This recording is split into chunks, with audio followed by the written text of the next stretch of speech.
welcome back to another review. Today we're going to be having a look at the very, very first James Bond film, Dr. No. Got my James Bond Blu-ray box set here, so I'm all ready to go. Like with all film series I review, no matter what it is, no matter what style of film it is, if it's part of a film series, I think if I'm going to review any of them or whatever film, I might as well start at the beginning and just sort of go in order and gradually, just like I say, hopefully work my way through them. So yeah, Dr. No we'll be looking at today, made in 1962 as I mentioned, obviously starring Sean Connery, directed by Terence Young.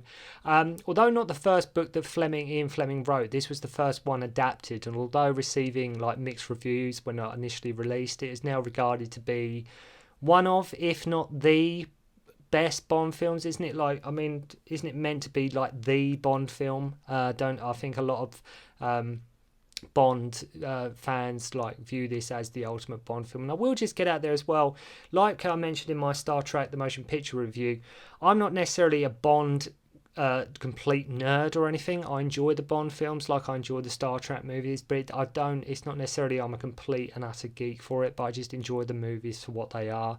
And like, you know, with the Star Trek, like with the Bonds, I've got my favourites, I've got my least favourites, but we'll be looking at the first one today. But yeah, it's amazing that many of what become hallmarks and traits of Bond are very evident here, even in this very first film. I know, you know, that they've stuck with the formula, give or take, you know, roundabouts over the years. But here it's amazing watching this. I watched this recently and just seeing how much, when you look at it, there's not really all that much that has changed in regards to sort of the character and sometimes the setting and just the traits of Bond and just what makes Bond Bond. It's very evident here, even from the very first film. It's almost like they got it sort of bang on right away the very first time. You know, obviously I know they had, you know, Ian Fleming's books to go on, but regarding sort of screen adaptation, it's almost like they just hit it out the park right away. Young, the director here, decided to inject a bit of humour into the film, and especially that's obviously a lot more evident in like the later Roger Moore films. The main reason being for this, that if like it was played dead straight, if Bond was just coming across as like a cold-blooded killer, I think part of the reason why they injected a bit of humour, like for one reason, was if it was too dark, too violent, to whatever, it would have never got past the censors. I think that would have really sort of impeded the film. I think it would have limited the audience for the film. And I think that's like part of the reason, like, and it just wouldn't have been fun to watch. It would have almost been, like I say, too dark. But you know, the film was very apt at the time when it was made. Like I mentioned, 1962, dealing with a lot with like things like the space race, you know, space launches, things like that. Regarding quickly the James Bond role itself, Cary Grant was considered for the role, as well as Patrick McGoohan, most famous like from being in sort of The Prisoner, Danger Man. He's been in he was in Silver Streak with Gene Wilder. I'm not sure if any of you have seen that film. Sean Connery got the role because apparently when he turned up to meet the producers, he was sort of very scruffy. Like, he just didn't care whether he got the job or not. Apparently he was not too worried. He was very sort of rugged, and he was just sort of not unapologetic in who he was, and he just went along for the chat, for the interview, whatever it may be, and they just thought that's the guy for the role. I think Roger Moore, he was considered, but I did read somewhere that Roger Moore said he wasn't even like approached at this point. Some of you out there may know different to me, because I think when this premiered, I think the Saint was just premiering on TV, so I think, like I say, Roger Moore was obviously too wrapped up doing the Saint anyway. So he had, like I say, going back to Sean Connery and his thing, he had basically a sort of a don't give a crap attitude, and I think that's had a lot to do with why he got the role. Joseph Wiseman in this plays Dr. No, and he obviously had to have special makeup, for him to give off that sort of Chinese ethnic look. And there's a lot of trivia with this film.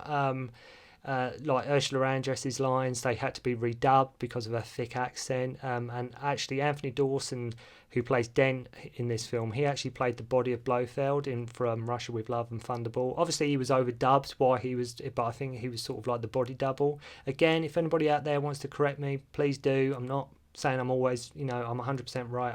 I recall reading or hearing somewhere that he was the double, sort of the body shape for Blofeld.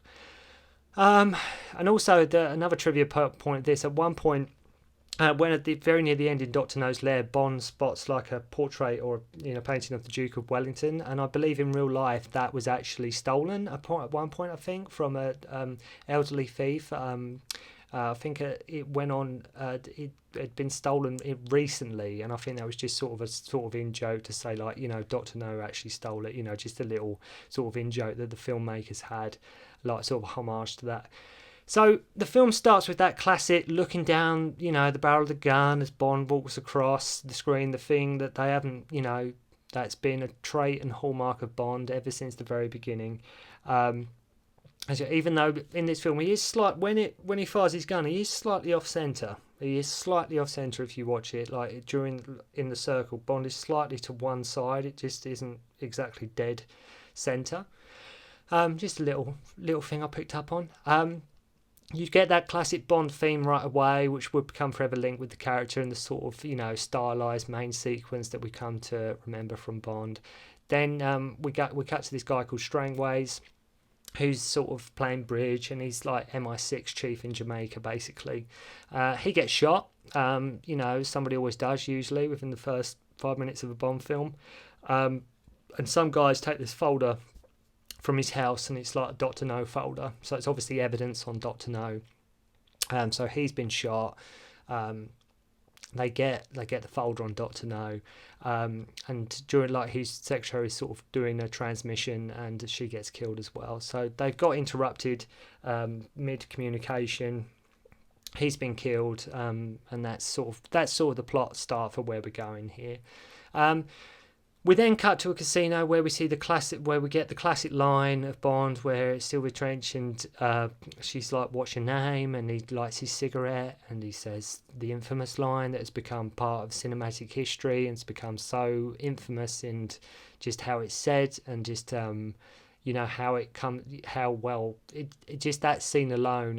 I think it is regarded to be one of the greatest cinematic moments of all time. Just Sean Connery lighting his cigarette, saying the James Bond line.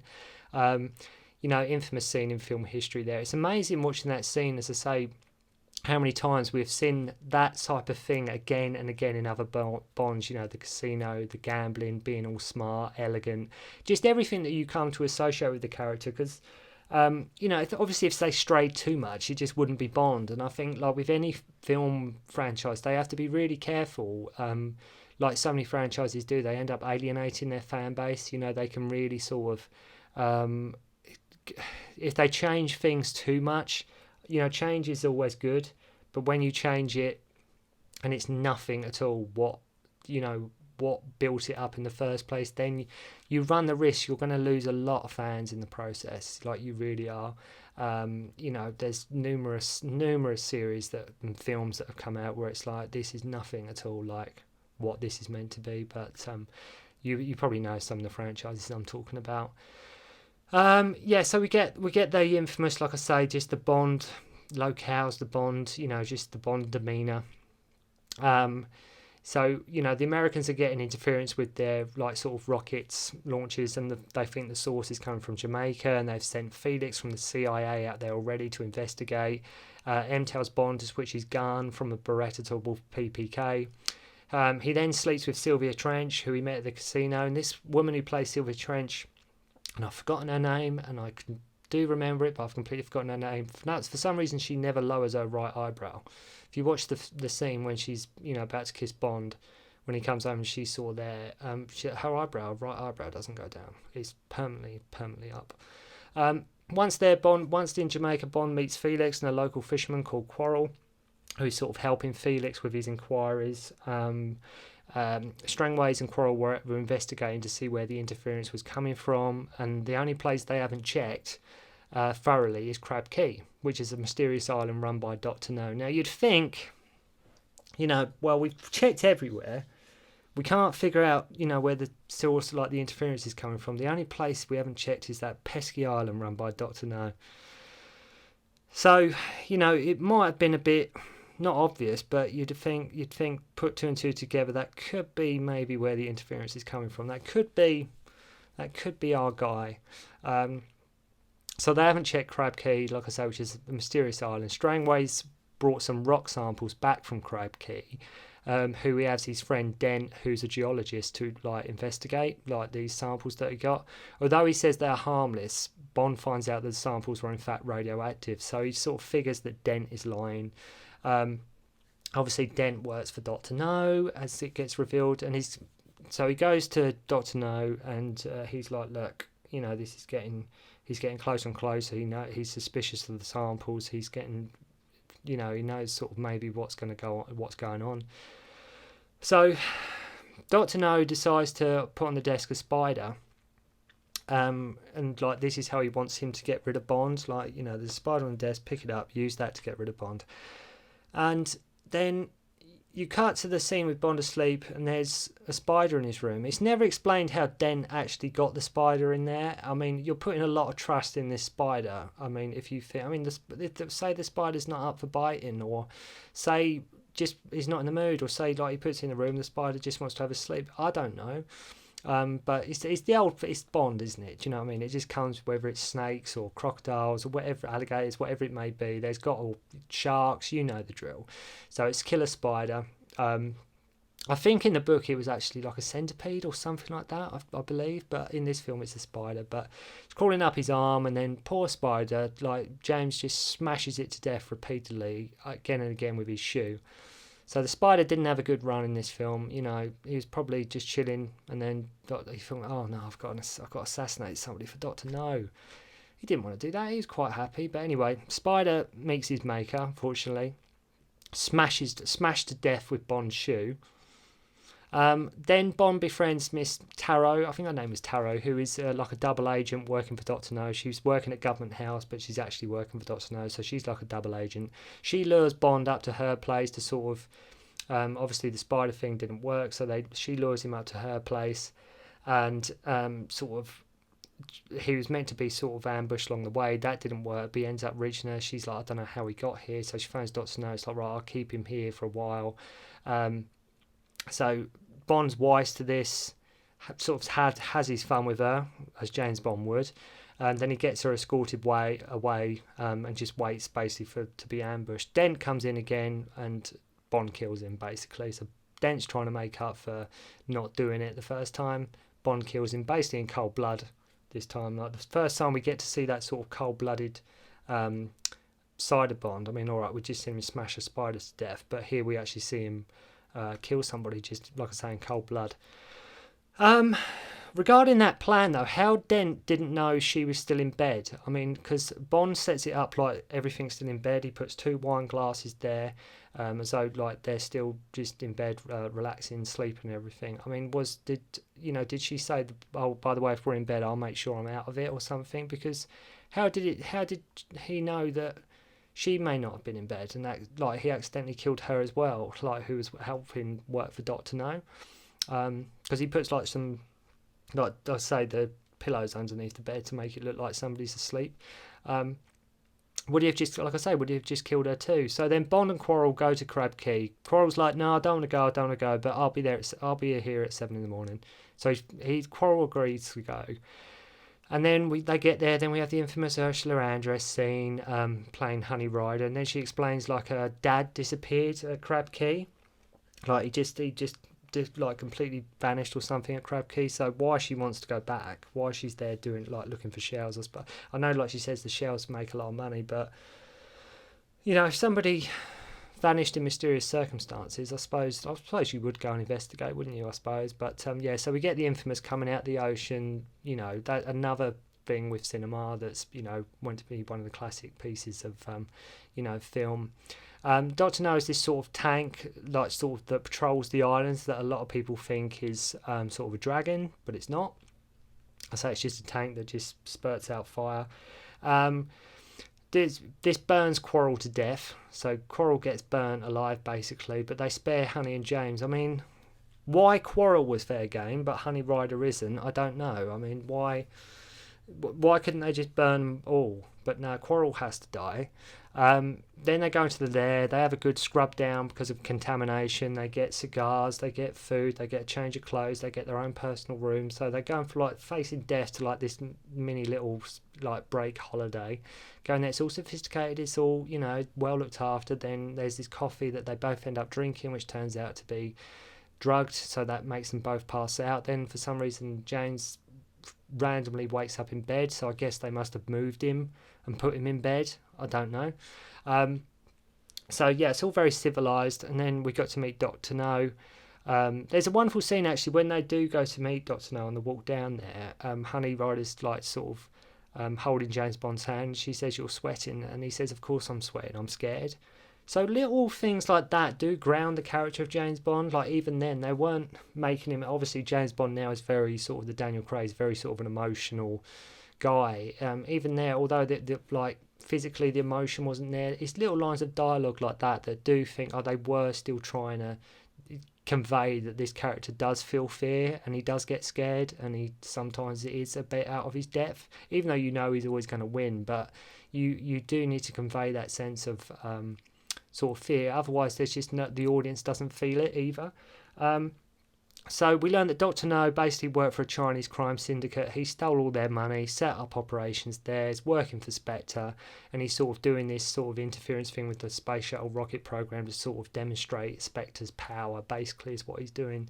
I don't think in the original Dr. No in the novel Spectre was even mentioned, but I think they, like I say, they skip a few things.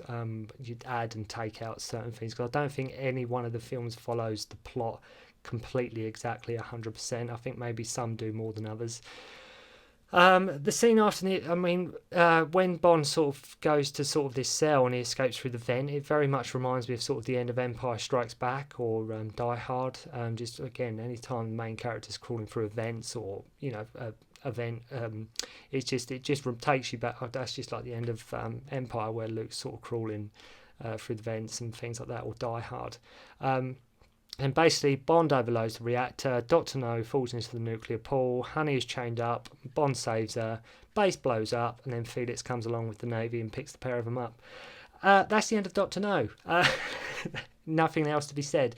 No, even though it probably sounded there like I was ripping it apart, I mean, I really do enjoy Dr. No. I think it's, like I say, it really did set the standard for what was to follow in the Bond films. I mean, it holds up as well, I would say. I think it still works, and the plot is relatively easy to follow. There wasn't a lot where I thought, well, what's going on here? Or some Bonds, it sometimes not always makes sense, but Dr. No does. Dr. No does make sense.